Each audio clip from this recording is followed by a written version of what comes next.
pessoal, tudo bom? É, eu sou o David. Hoje eu vim falar, como vocês já veem, eu trabalho na Local Web e hoje eu vou falar um pouco como que nós trabalhamos lá como um time, como é o nosso fluxo, quais os nossos aprendizados, nossos erros, né? É, essa aqui é a primeira palestra que eu faço sobre o tema, então peço um pouco de paciência. Deixa eu só mudar aqui.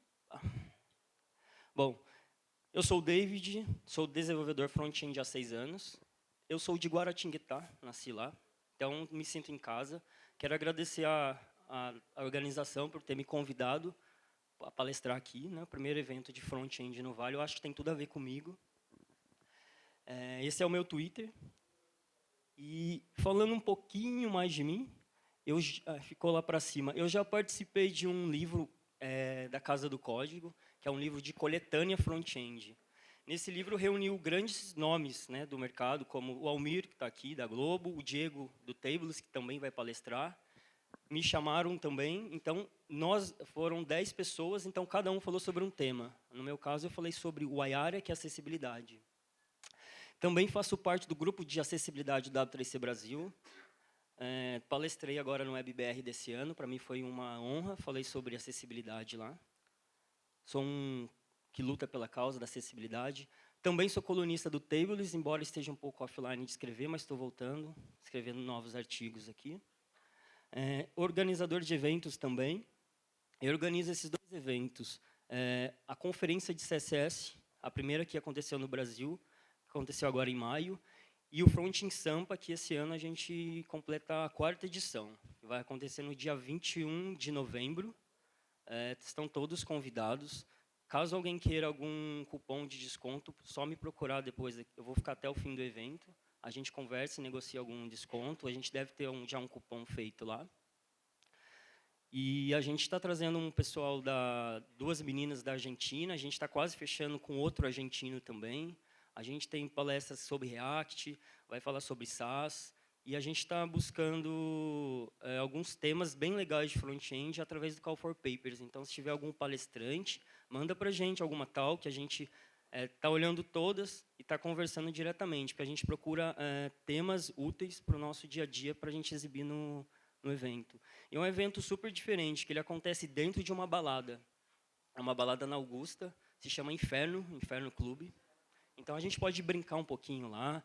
E então, na pista de dança, a gente coloca as cadeiras, como aqui, e depois do evento rola uma festa. Então, a gente contrata DJs, solta o som, e rola um open bar lá, 1h30 de network. Então, assim, nesse formato, esse ano vai ser a terceira vez. Então, é um formato que deu certo, a galera gostou, mas esse ano vai ser a última vez nesse formato. Tá? Voltando ao tema da palestra, vou falar um pouquinho sobre o que é a Local Web. A Local Web, ela esse ano a gente entrou em uma da lista das 100 melhores empresas de TI para se trabalhar no Brasil, exatamente na 44º lugar. Nós temos mais ou menos uns 1.000 funcionários, a gente está com 17 anos no mercado, e o time de front-end que está lá está há quase 4 anos. O Diego, que vai palestrar hoje, Diego do Tables, que é mais conhecido, ele é o nosso coordenador.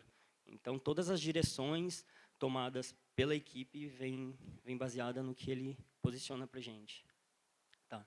O grupo Local Web, na verdade, ele é feito de todos os produtos que alguns aqui devem conhecer, que é a hospedagem, e-mail marketing. Tá. A gente também tem uma empresa chamada Tray, que fica em Marília, que ela é específica em e-commerce, né? Temos a Win, que fica dentro lá na Local Web, e ela é uma ferramenta de e-mail marketing, muito bem avaliada no mercado, inclusive. E tem a Eventials, que é uma empresa de streaming e vídeos online. Esse aqui eu trouxe um pouco a foto, né, da nossa equipe. Aqui, hoje, só não vai estar presente o Flávio. Acredito que todos vão estar aqui hoje. Tem o Edmo, tem o Júlio aqui, o Diego vai estar chegando aí. O Ítalo também foi no show, não vai poder vir. Então, sobre o time, aqui a gente tem 8 pessoas, né? Uma não vai nos deixar essa semana. E então nós somos em 7 pessoas, com um coordenador, que é o Diego, então são 6 devs lá codando. Então a gente atende vários times. Então nós sentamos todos juntos, mas trabalhamos com várias pessoas. Então, dentro dessa nossa equipe, a gente tem perfil de back-end, tem pessoas que gostam de programar, mesmo sabendo ou fazendo somente front. Então eles auxiliam as outras equipes. Tem perfis também que gostam mais de CSS, usabilidade, e também tem perfil de DevOps, né? Então, aquele cara que vai lá, prepara o ambiente, prepara a máquina para receber os novos produtos. Então, essa mescla de conhecimento, essa multidisciplinaridade ajuda bastante, porque é uma troca bem grande. Então, se você é especialista em algo, você sempre está passando, trocando conhecimento. Que é o que eu falo aqui. A gente tem uma parada muito boa que é essa autogerenciação, né? Então a gente sabe o que vai fazer no dia, a gente tem maturidade suficiente e o coordenador deixa isso livre. Então a gente sabe priorizar o que realmente precisa, porque lá a gente trabalha com vários times. Eu, por exemplo, além do nosso framework que todos trabalham com ele, eu trabalho em painel de web e-mail, então você tem que alinhar com a equipe de web e-mail o que precisa, o que é prioridade. Então, assim, o coordenador está ali na nossa equipe só para nos direcionar, só para nos facilitar coisas. Mas quem gerencia todo o front-end desse projeto sou eu. Então, a gente tem essa autonomia. Então, isso ajuda bastante. E essa autonomia vem ao longo do tempo, né? Não é de um dia para o outro que você acaba conquistando.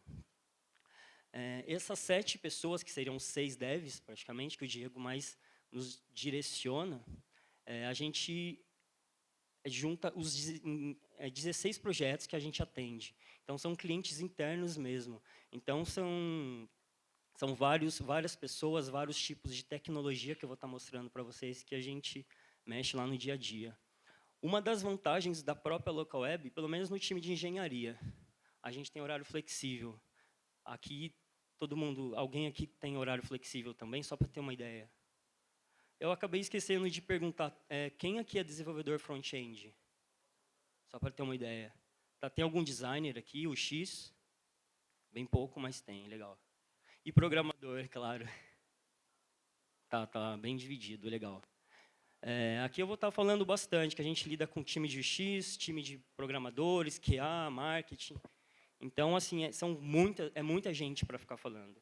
Uma das vantagens da Local Web é que a gente tem horário flexível. Então, a gente pode chegar tanto mais cedo e sair mais cedo, quanto entrar mais tarde e sair mais tarde. Nós temos direito, pelo menos na minha equipe, a uma vez por semana fazer home office. O home office a gente acessa a VPN, a gente tem o canal do Slack, que é um bate-papo, né? De todas as equipes, ela possui um canal. E como a gente acontece dailies, né? Todos os dias dele é uma mini reuniãozinha que a gente diz o que está fazendo sobre o projeto, como é que está o status daquela task. Então a gente acaba fazendo por Hangout, por consequência de alguns estarem de casa, mas isso na equipe do produto. E a metodologia ágil que nós usamos lá é Scrum misturado com Kanban, né? Uma coisa muito importante que acontece, que ajuda muito, é a gente, pelo menos é que assim, na nossa equipe, uma vez por mês acontece a retrospectiva. Então a gente avalia tudo que foi legal, tudo que foi ruim, cria ações, tanto individuais como coletivas. Isso também acontece nos produtos. Então tem dias lá que eu fico só em reunião, não dá nem para codar uma linha, porque é reunião de um produto, reunião da minha equipe, reunião do outro produto. E eu até deixei ali para comentar, a gente tem uma reunião chamada one-to-one. Isso é uma ação do Diego, que é o coordenador. Então, nessa hora é o horário de, se você tem algo que te magoa, algo que você está chateado, você quer pedir um aumento de salário, é nessa hora que você vai lá, você comenta com ele. Eu acho muito bom, porque se você está desmotivado, por exemplo, com algo, ali é a hora de você reclamar, ali é a hora de você chiar, porque quanto mais motivado a gente está, isso reflete diretamente no nosso trabalho, diretamente no nosso código. Aqui também, sobre os outros times, né, que a gente lida lá, diretamente a gente fala com o pessoal de X, o pessoal de designer, principalmente por nosso framework. Então, normalmente, as nossas demandas, eles que vêm para a gente. Então, a gente está sempre tendo reunião, conversando quase todos os dias. Eu, particularmente, tenho mais pegada de UX do que do próprio programação, então, estou sempre lá conversando. Às vezes, eu vejo estou num produto lá, estou fazendo uma nova página, eu estou num projeto que não envolve framework, então dá para pensar, dá para ter uma criatividade melhor. Então, você acaba vendo algo legal, você leva lá para o UX e fala, olha que legal, vamos implementar isso? Porque é uma equipe, né? Então, se falar legal, vamos testar, vamos, e é muito importante. A gente também lida claramente com os back-ends, com os QAs, que é muito importante também, né? Lá temos o sysadmin, o pessoal da infraestrutura. No caso, como a gente tem perfil de DevOps, né, na equipe, então sempre tem que estar falando com esse pessoal. Então, assim, só desses 3 grupos aqui, 4 grupos, 5 praticamente, já tem aí mais de 50 pessoas. Então, você tem que falar com muita gente lá. E, às vezes, você nem conhece o nome, é gente trocando, é gente saindo, é gente entrando de férias, né? E também existe projetos com marketing e eventos. Na Local Web existem 2 times de front-end. O time que eu trabalho, a gente está abaixo de produtos. Então, existe outro time lá que não trabalhamos diretamente, mas eles estão abaixo de marketing. Mas, às vezes, há alguns projetos que a gente trabalha em conjunto. Então, isso é bastante produtivo.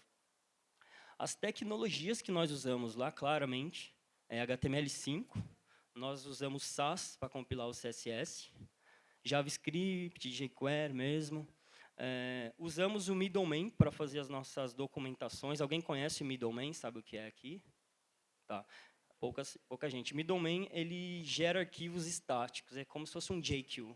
Então, para a nossa documentação é muito bom. Você escreve em Sass, separa as partials, como se fossem os includes, né, do PHP. E a hora que você gera o middleman build lá no terminal, ele já gera tudo estático para você e já fica tudo fácil.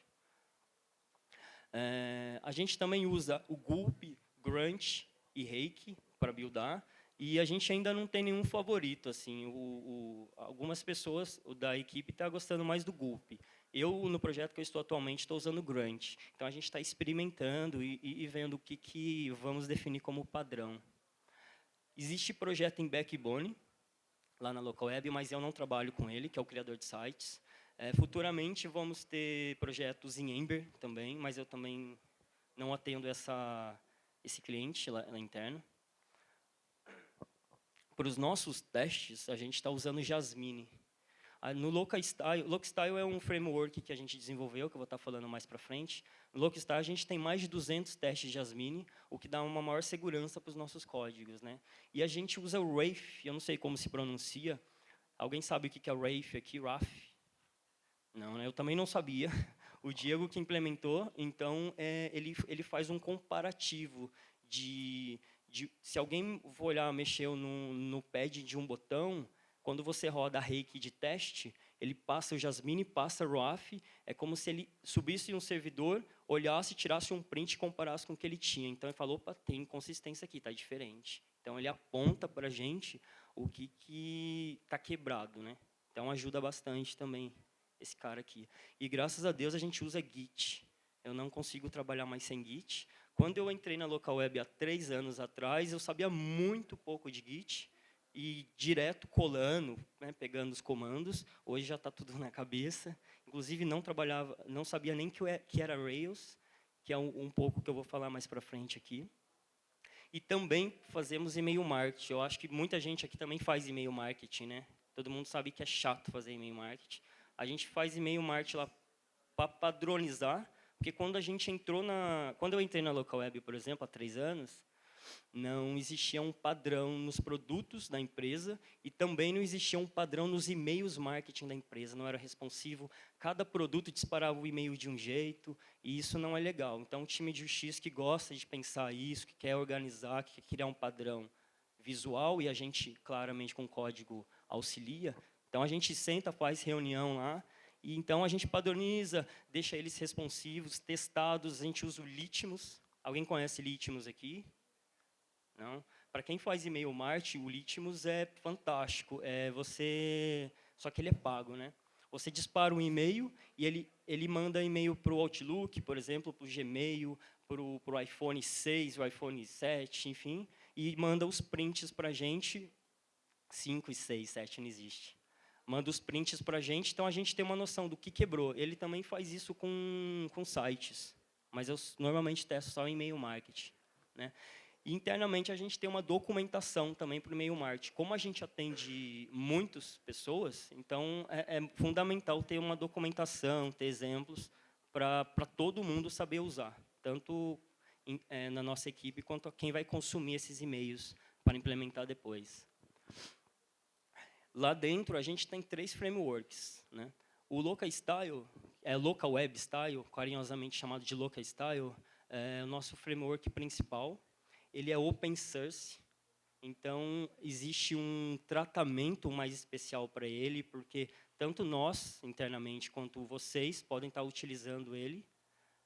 Então, a gente faz uma documentação bastante detalhada, bastante clara, e a gente tem tido bastante feedback positivos quanto a isso, a gente fica até feliz.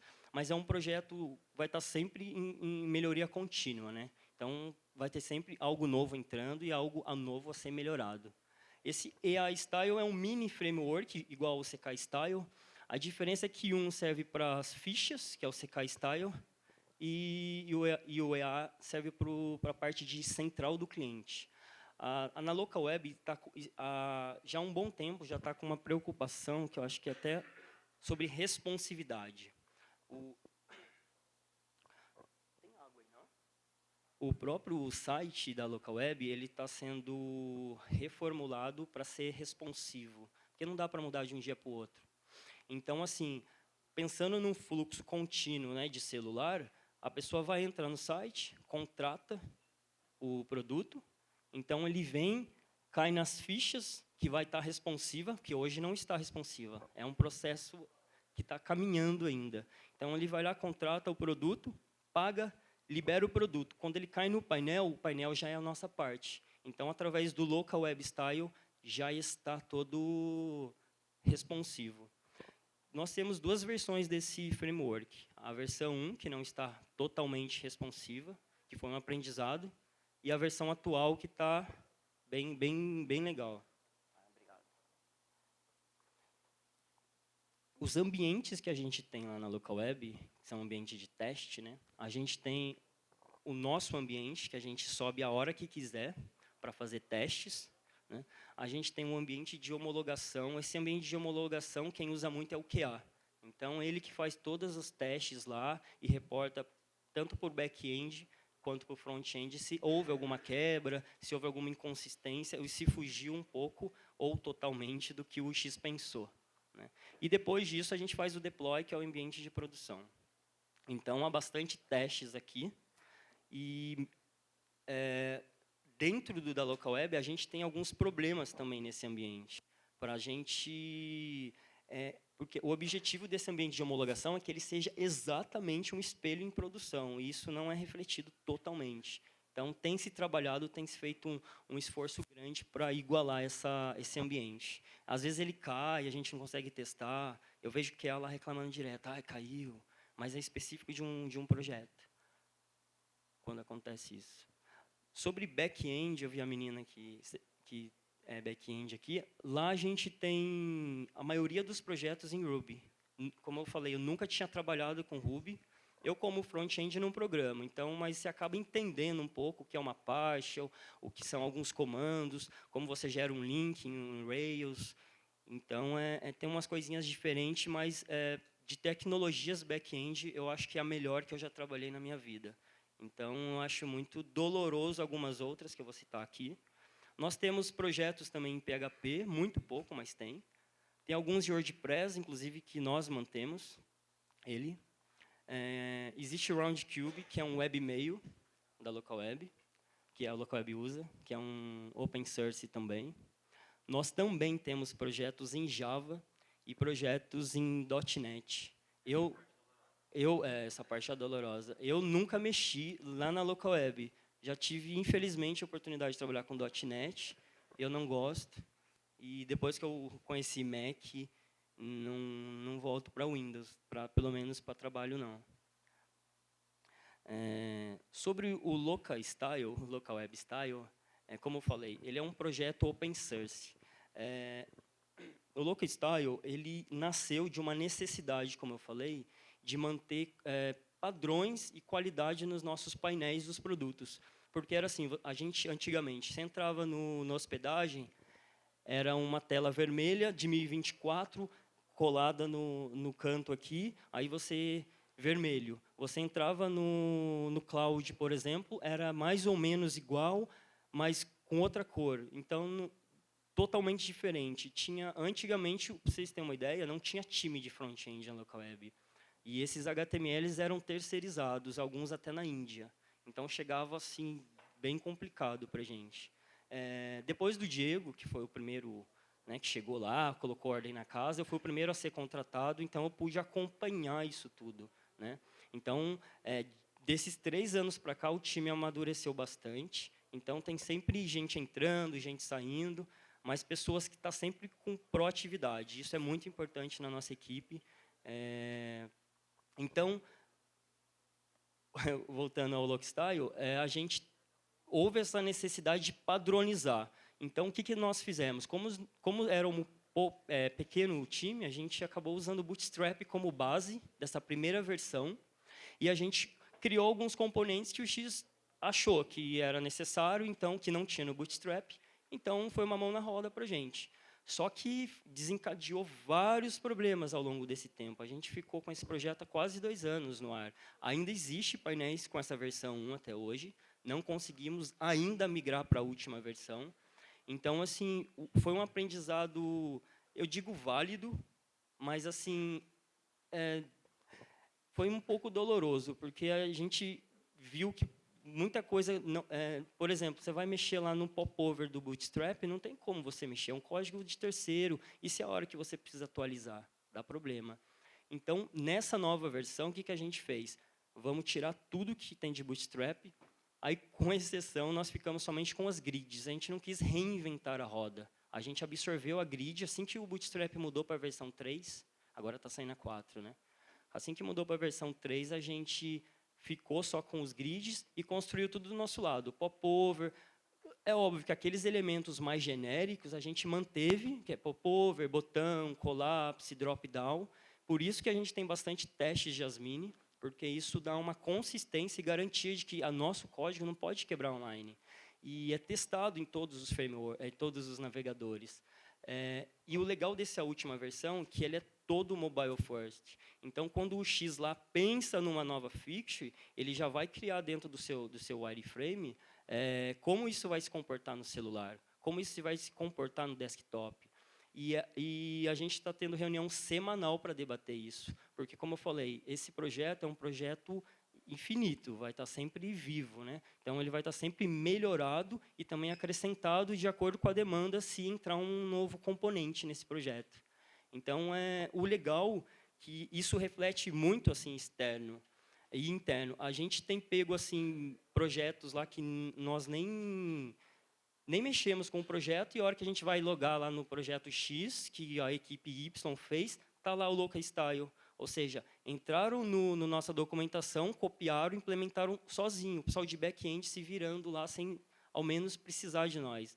Então, é muito satisfatório ver isso.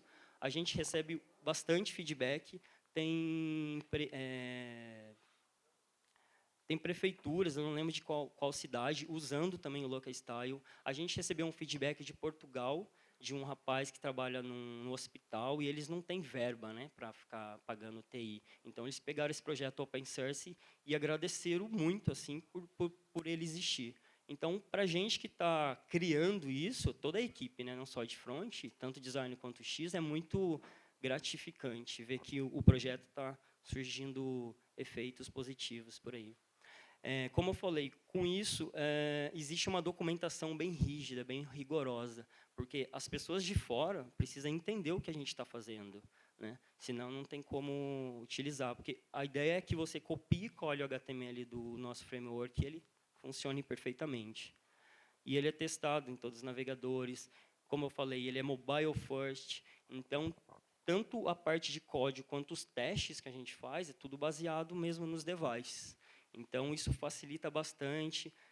Agora a gente vai estar pensando bastante em melhoria de performance também, principalmente por causa de celulares, né? A gente vai começar um trabalho bem forte em cima disso. Esse projeto é um projeto ligado diretamente com o X, né, com o designer de front-end.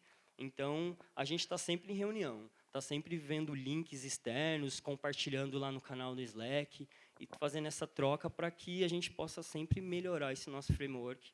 E como ele é um projeto open source, eu até convido todos aí, se quiserem né, participar, mandar lá um pull request ou comentar, ou se tiver alguma dúvida também. A gente tem tido bastante pull request da galera de fora, a gente está sempre comentando lá. Eu só não entendi ainda porque a gente começou em português, escrevendo, mudamos para o inglês e agora está mesclado lá. Então, algumas issues estão em português, outras em inglês. A gente está padronizando isso agora porque o time de UX ele vai começar a criar as issues para nós. Então, vocês vão, quer dizer, vocês já conseguem fazer isso. Vocês acompanhar tudo que de fora, o que vai entrar na nova versão, o que entrou na versão que entrou na semana passada, por exemplo. Então, como eu já falei, a gente já faz reuniões semanais para melhorar o local style, para trazer coisas novas. Porque, assim, como é que funciona? Se um X que cuida de um certo produto precisa de um novo componente, ele olha no local style, puxa, não tem. Então, ele manda a sugestão dele para a equipe, tanto o X designer e front-end do local style, vai avaliar e vai pensar numa melhor solução, que tanto que seja mobile first e que esse componente ele sirva para os outros painéis também, porque lá a ideia é que você reutilize isso, né? Então não fique somente para um produto. No Locastyle 1, isso aconteceu demais. A gente criava um componente que funcionava para hospedagem, mas no cloud aquilo ali não funcionava. Então a gente tinha 3 tipos de listas lá, sem necessidade. Só mudava o layout dela. Então eram 3 HTML diferentes. Então o 1, por mais que não foi a gente pegou um caminho torto, foi um aprendizado violento. Então é errando que se aprende. Essas issues que eu coloquei aqui, como eu já falei, vocês podem acompanhar através do GitHub da Local Web e tudo que vai entrar na próxima versão e tudo que entrou na anterior. Porque como é que a gente faz? Existe os milestones, que a gente acopla, deixa essas issues lá. Então, os milestones são exatamente o número das próximas versões. E, automaticamente, ele já cria para nós o nosso changelog. Então, isso facilita bastante a documentação, porque se não tiver changelog, quem está usando não vai saber o que mudou na próxima versão. Raramente acontece, e a gente deixa muito claro lá, quando muda algum HTML, então isso vai quebrar a sua aplicação. Então, a gente deixa um alerta lá dentro do GitHub, explicando, olha, nessa versão mudou a HTML_X e coloca o link da documentação. Como que funciona quando eu quero criar um componente? Se eu tenho lá a issue aberta, eu falo, opa, vou resolver esse problema que está aqui. O drop-down quebrado, por exemplo. Vou lá, tenho o projeto na minha máquina, crio um branch específico com Git, faço a correção, mando o pull request. Então, quando eu mando pull request, já no canal do Slack tem um boot rodando lá, que já cai para a gente, opa, caiu um pull request. Esse pull request pode ser tanto interno quanto externo. Então, ele só é aceito no projeto se tiver 2 caras da nossa equipe dando um joia, ele olhando, analisando. Então, é uma maneira de fazer um code review. Isso é muito produtivo. Então, a gente consegue dar qualidade para o nosso código. E eu acho muito importante dizer também que na nossa equipe não tem aquele amor ao meu código. Nossa, o cara tá criticando o meu código agora, não está legal. Não tem isso lá. Lá tem pessoas maduras que sabe aceitar uma crítica ou mesmo falar assim, poxa, por que você não fez desse jeito? Acho mais fácil. Então, vira tipo um fórum nessa issue. E eu falo isso porque em outras empresas já trabalhei com pessoas assim que você não podia dar um feedback, por mais que você falava, poxa, porque você não fez desse jeito, vai carregar mais rápido, e a pessoa não aceitava quando você acabava falando por um bem maior, né? Então, assim, esse code review é muito, muito importante para a gente lá. E às vezes tem até 3 aceites, entra um a terceiro, comenta também, e é bem produtivo. O futuro do framework, a gente tem discutido bastante sobre isso, a gente teve até essa semana, teve uma reunião, falou sobre. A gente ainda tem problemas de performance, tanto o CSS compilado quanto o JavaScript compilado, ao meu ver, ele está bem grande. Eu até coloquei uns dados aqui, fiz um comparativo com o Bootstrap, por exemplo. No Locastyle atual, a gente tem, só de CSS, 278 KB. O Bootstrap tem 123. Só que eles têm mais 23 de tema. O Locastyle, eu falo Bootstrap porque a gente acabou pegando ele, então fica como uma comparação. Mas a gente não se espelha nele, a gente faz o Locastyle baseado com as nossas necessidades internas. Então, assim, o Locastyle ele tem alguns temas, que são as cores. Então, por exemplo, o e-mail Mart é verde, a hospedagem é azul, então o projeto X é laranja. Então, o que muda são as cores. Então, atualmente, quando você usa o Locastyle, você usa todo o CSS. E você, na verdade, precisa só de uma cor. Uma das coisas que a gente quer fazer para o futuro do framework é separar esses temas, o que já vai ajudar bastante nesses kbytes. Também, de JavaScript, no Locastyle, a gente tem 107 kbytes. No Bootstrap, eu achei muito pouco, que eu peguei quase agora lá, mas está dizendo que está 37 kbytes que eu baixei aqui. Então, é bem menor. Então, sobre JavaScript, a gente vai reformular toda a parte de initializer dele. Hoje, você não consegue entrar no Locastyle e falar assim, puxa, eu só quero usar o collapse, ou eu só quero usar o modal, eu quero usar X. Você não consegue também por causa desse initializer, que está inicializando todos os módulos. Então, vai ser feito se eu não me engano, já tem uma issue aberta lá para a próxima versão. Então, a gente vai componentizar realmente, de verdade, isso. E a gente tem recebido esse pedido até internamente. Como, por exemplo, eu falei que a gente tem outros mini frameworks, a gente pode até criar um novo mini framework baseado no Locastyle. Eu não quero isso, então eu preciso só de 5 features. Vou lá, seleciono, pronto, um novo framework pronto, em pouco tempo. E também a gente vai fazer um trabalho, isso só foi citado nessa reunião, sobre mobile. Então, trabalhar com ele offline, a gente vai estudar ainda um pouco mais disso. Então, a gente, pelo menos, já está com uma direção para isso, o que vai facilitar bastante a nossa vida. Eu tenho quanto tempo ainda? Bom, vamos lá. Então, aqui é o slide final, eu só vou recapitular, então, tudo que eu falei para vocês. Tá? Um exemplo. Se entrou um novo componente, vamos pensar em um modal, vai entrar no Locastyle agora. Como que ele é criado, como que ele é feito? Depois dessa reunião toda que a gente fez, conversou, vamos criar um modal, vai ser desse jeito, o X vai e desenha o wireframe. Modal, como que ele vai se comportar no mobile? Como que ele vai se comportar em desktop? Então, é feita essa prototipagem. Alguns componentes, eles são feitos alguns testes com usuários, porque se o X está com dúvida e dependendo do componente, ele vai fazer esse teste. Isso é muito importante. Depois ele vai passar para o designer, que vai dar uma carinha, um visual para ele, e depois vem para a gente. E depois que a gente codou, layoutou, eu normalmente costumo chamar, antes de abrir a issue lá, eu costumo chamar o designer para dar uma olhadinha, ver se era aquilo mesmo. Já padroniza esse novo componente. Então, eu abri o merge request, mandei o pull request lá no GitHub. Então, a equipe já está sabendo, opa, tem nova issue aqui feita para a próxima versão, deixa eu ver o que é. Então, 2 membros da equipe vão lá, vão comentar, ou vão dar um feedback, ou vão dar simplesmente um joinha, porque testou, viu que está tudo legal. Próxima fase, ele é aceito dentro do framework.